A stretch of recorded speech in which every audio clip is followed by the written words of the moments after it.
I had just moved to a small town in Oregon, desperately trying to leave behind the bustle of city life. I didn't know anyone here. The town seemed quiet, almost deserted at night. That's why, when I stumbled across a night shift job posting at the local 24-hour gas station, I thought, why not? It was the perfect chance to start fresh, and I needed something to keep me busy while I adjusted.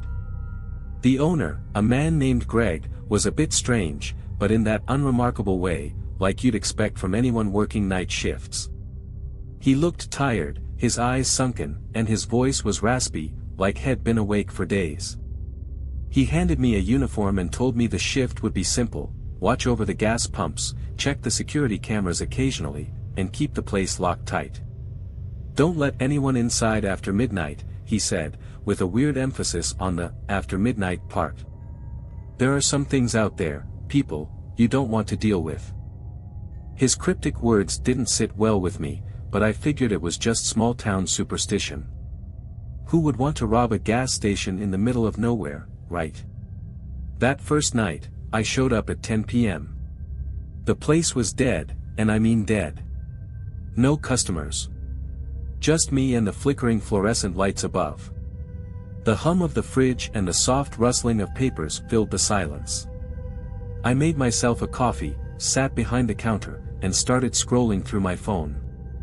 That's when the first weird thing happened. The doorbell chimed. A tall man in a weathered jacket stepped inside. He didn't say anything, just walked straight to the back, where the restrooms were. He didn't even glance at me. I didn't think much of it at first, but as I looked at him walk past, I noticed he was wet, soaking wet, as though he'd been walking in the rain for hours. But the sky was clear, and I hadn't heard any rain. It was like he appeared out of nowhere. A few minutes later, I heard the doorbell chime again. The man was gone. Just like that. I got up and checked the security cameras, but there was no sign of him outside. He hadn't even left through the front door. I thought I was imagining things. It was my first night, after all. But the unease lingered. That's when I started feeling like something wasn't right about this place. And that was just the beginning. The night dragged on, the hum of the station growing louder in my ears, and my eyes heavy from the monotony. Every now and then, I glanced out the window, but the streetlights barely pierced the dark, leaving the gas station eerily isolated from the rest of the world. Around 2:30 a.m., the doorbell chimed again. This time, a woman walked in. She was dressed in a white dress, barefoot, her hair matted to her face. Her eyes were wide, and there was a strange, unsettling calm about her. She didn't seem drunk or disoriented, but her presence made the hairs on the back of my neck stand up. She slowly approached the counter, her bare feet clicking on the cold tiles. I didn't know what to say, but she broke the silence before I could speak. "Do you have a phone charger?" Her voice was hoarse, like she hadn't spoken in days. I nodded, pointing toward the charging station behind the counter. She didn't thank me, didn't even acknowledge me beyond that brief sentence. She just went to the station and plugged in her phone. I could tell she was watching me out of the corner of her eye, her face hidden in the shadows. I tried to act normal, but the air was thick, like it was closing in on me. My fingers twitched as I kept watching her. The woman never moved. She just stood there, her eyes still trained on me. The worst part? I didn't hear the door chime when she entered. It was like she materialized out of thin air, standing there in the dim light of the store. She didn't even flinch when the clock struck 3 a.m., and it was then I noticed the time. 3 hours had passed without me even realizing it. Then, just like the man before, she walked out, no goodbye, no acknowledgement that she'd even been there. I ran to the door, locked it, and checked the security cameras, but once again, she wasn't anywhere outside. I could have sworn I'd seen her walking out, but there was no sign of her anywhere. I stood there frozen for a long moment, trying to process what had just happened. It wasn't until about 3:30 a.m. that I finally caught a break, sort of. A regular customer, Bob, a trucker who passed through town weekly, came in. He was friendly, the only person I'd met who seemed unaffected by the stillness of the night. "Place is dead tonight," he remarked, casually grabbing a pack of smokes from the shelf. "Yeah," I replied, a bit shakily. "You ever seen anything weird around here?" Bob paused, his hand halfway to the counter. He looked at me like I was nuts. "Weird? What do you mean?" His brow furrowed. I shrugged, feeling embarrassed. "Never mind. Just, a strange feeling tonight." Bob didn't press me for details. He paid for his stuff, gave me a grin, and left. As he walked out, I noticed the same odd sensation creeping back over me. Someone, or something, was watching me. The flickering lights above me seemed to pulse in and out, almost like they were in sync with my heartbeat. And that's when it happened, the low, creaking sound coming from the back of the station, like something dragging across the floor. My heart stopped for a moment. I stood, frozen, straining to hear. Nothing. The sound stopped as abruptly as it started. I didn't know what to think. But I was starting to realize that Greg's warnings weren't just superstition. Something was out there. I tried to brush off the creaking noise. Maybe it was just the building settling. It had been around for decades, after all. But as the minutes dragged on, the weight of the night started to feel suffocating, like the air itself was pressing against me, urging me to leave. At 4:15 a.m., the doorbell chimed again. This time, my stomach dropped. I didn't want to see anyone, didn't want to face another strange customer, but my legs moved before my brain could stop them. I looked up to see a tall, dark figure standing just inside the door. The man was dressed in a long black coat, with a hood pulled low over his face. His presence was so heavy, so unnatural, that I felt the blood drain from my face. He didn't move or speak. He just stood there, staring at me. I froze. His eyes, or at least where his eyes should have been, were hidden in shadow. I couldn't tell if he was looking at me or staring past me, but it felt like he was inside my head, digging through my thoughts, weighing my every movement. "Can I help you?" My voice sounded too loud, breaking the tense silence between us. The man didn't answer. He simply stepped forward, his footsteps echoing across the linoleum floor. My heart was pounding in my chest, and I backed away instinctively, my breath coming faster. I didn't know what it was about him. It wasn't his size or the way he moved. It was his presence, like he didn't belong in this world at all. As he crossed the threshold into the station, I noticed something that made my skin crawl. His feet didn't touch the floor. It was like he was hovering just slightly above it, his boots never making a sound as he walked. I stepped back again, my fingers reaching for the panic button under the counter. My mind screamed at me to press it, to lock the door, but I couldn't move. My body was frozen. The man reached the counter. His hand, pale and cold, slammed down onto the surface with an unnatural force. He finally spoke, but his voice wasn't human. It was deep, like the sound of gravel scraping against stone. "I'm just passing through. Don't worry about me." I didn't know what he meant by that. Was he threatening me? Was he just trying to scare me? But as soon as the words left his mouth, the room felt colder, like an icy wind had slipped in through an invisible crack. I could see my breath now, visible in the thin air. Without another word, the man turned and walked toward the back of the station. I snapped out of my daze and bolted to the door, locking it immediately. My heart was racing, and I quickly checked the security footage. The man was nowhere to be seen. I ran through the back rooms, searching for him, but I found nothing. The building was empty. No sign of him anywhere. I thought I was losing my mind, but the cold feeling, the chilling, oppressive air, still lingered in the station.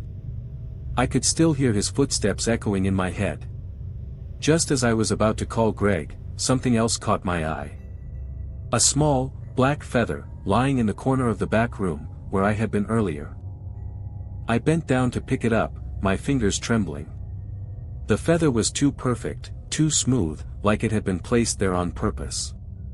The doorbell chimed again. I didn't move. I didn't want to answer the doorbell. I didn't even want to move. My mind raced, trying to make sense of everything that had just happened, the man in the coat, the strange feather, the feeling that something was out there, watching me. But the chime rang again, more insistently this time. I hesitated. I glanced toward the back of the station, where I had just checked. No sign of the man.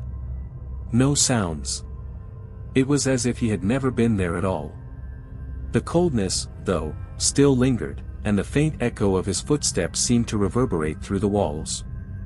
I couldn't ignore it. Someone was at the door. I walked slowly toward the front, my heart pounding. My steps felt too loud, like I was walking through a heavy fog, each movement pulling me deeper into something I couldn't explain. I reached for the door, but before I could unlock it, I saw something through the cracked window, a shadow moving just outside, too tall to be a person, too thin to be anything familiar. The doorbell rang once more. With a shaky hand, I unlocked the door, pulling it open just a crack. A gust of cold air rushed in, but there was no one there. Just the empty road outside, the streetlights casting long, thin shadows that stretched across the pavement. I stared out into the dark, trying to make sense of it. I was about to close the door when I caught something in my peripheral vision, a movement, quick and deliberate, just past the corner of the building. I swung the door wide open and rushed outside, calling out into the night. Hello? Is someone there? My voice echoed into the emptiness, but there was no reply. The silence stretched on, thick and suffocating. I turned back to the station, intending to lock the door and never leave again, when I saw it, something that made my blood run cold. Up on the roof of the gas station, standing perfectly still in the glow of the streetlight, was the man in the black coat. He wasn't moving, just staring down at me. His face was still hidden beneath the hood, but I could feel his gaze, like it was penetrating my very soul. I staggered backward, slamming the door shut and bolting it behind me. I ran to the security monitors, my hands shaking as I flipped through the cameras. The man was nowhere to be found. That's when I noticed something even worse. There were no security cameras on the roof. I was alone in this station. Alone, except for something I couldn't explain. Whatever that thing was, it wasn't human. I tried to call Greg, but my phone went dead in my hand. I plugged it into the charger, but it wouldn't turn on. The power in the station flickered, and the lights above buzzed erratically. Then, a voice, a whisper, echoed through the dark. Leave. It wasn't Greg. It wasn't anyone. It was just a voice, coming from nowhere, and yet, it felt so close. So personal. I backed away from the counter, every instinct telling me to run, but there was nowhere to go. I was trapped. The doorbell chimed again. The doorbell rang, and my blood froze in my veins. I couldn't explain it, but I felt it this time, the presence on the other side, heavy and watching. I stared at the door, my mind screaming at me to run, to hide, to do anything but answer it. But my feet were planted, unwilling to move. The air around me felt charged, thick with something unnameable. My hands were trembling, and the silence in the room was deafening. All I could hear was the hum of the lights above and the pounding of my own heart. Then, the doorbell rang again, this time more urgently. I didn't move. For what felt like an eternity, I stood there, staring at the door, waiting for whatever was about to happen. I wasn't sure what terrified me more, the idea of opening it and facing whatever was out there, or the thought of staying inside, waiting for it to come to me. A sudden slam against the back door jolted me from my trance. The door rattled violently in its frame, and I stumbled back, barely catching myself against the counter.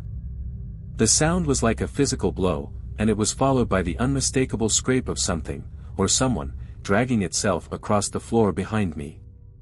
I turned, but I didn't see anyone. The back room was still empty. But then I saw it, a shadow, slowly growing, stretching across the floor. It was long, dark, and it moved with purpose, almost like a liquid, creeping toward me from the corners of the station. The temperature plummeted, and I could see my breath in the air again.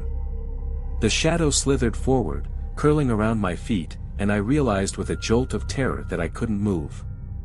It was as if the darkness itself had gripped me, holding me in place.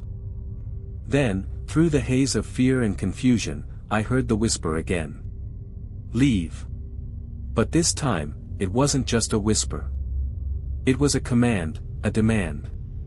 The shadow at my feet began to shift, twisting and expanding. I heard the faintest echo of footsteps, not from the back room, but from inside the shadows themselves. And then, I saw it. A figure, emerging from the darkness, rising up like something crawling out of a nightmare. It was the man in the black coat. But this time, he wasn't standing on the roof. He wasn't outside. He was right in front of me, towering, his face still hidden beneath the hood, but his presence overwhelming. I tried to scream, but the sound caught in my throat. The figure raised one hand, and I could see his fingers, long and unnaturally thin, stretching toward me.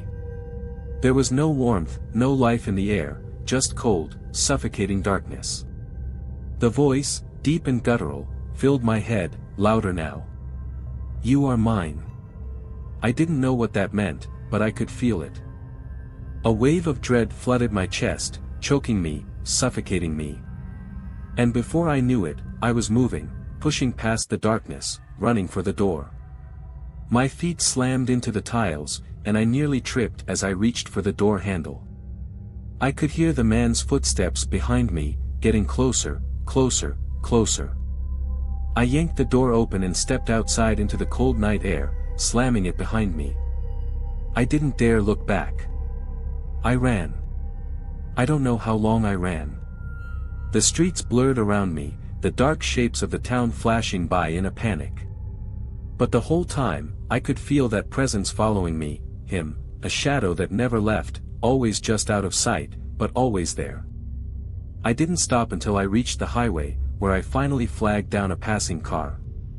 The driver, a young woman, looked at me like I was insane when I begged her to take me anywhere. But she didn't hesitate. She drove me to the nearest town, and I never looked back. The next day, I tried calling Greg. The phone rang, but there was no answer. I called again. Nothing. I drove to the station, but it was locked up tight, the sign hanging crooked on the door. I never worked another night shift. And now, months later, I still see him sometimes, the shadow, the man in the black coat. Every time I close my eyes, I feel him there, watching me. I know he's waiting for me to return to that gas station, waiting for me to make a mistake. But I won't. Not again. And if you ever find yourself in a quiet town at night, far from anyone, and you hear that doorbell ring, just remember, some things don't stay gone. I thought I had escaped. I thought the nightmare was over. But I couldn't shake the feeling that something was still with me. Something I couldn't outrun. It followed me, lingering just beneath the surface of my everyday life, waiting for me to let my guard down. I moved to another town, far from that small, isolated place in Oregon. I found another job, settled into a new apartment, and tried to rebuild some sense of normalcy.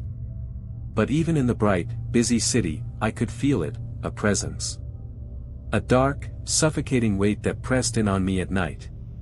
Sometimes, when I'm alone, I hear the faintest sound. It's subtle at first, like a soft tap, then a slow, deliberate scrape, just like the noise that came from the back of that gas station. It always happens when the clock strikes 3 a.m. I couldn't ignore it anymore. I had to face it. I tried reaching out to Greg, tried asking if anyone had seen anything strange after I left.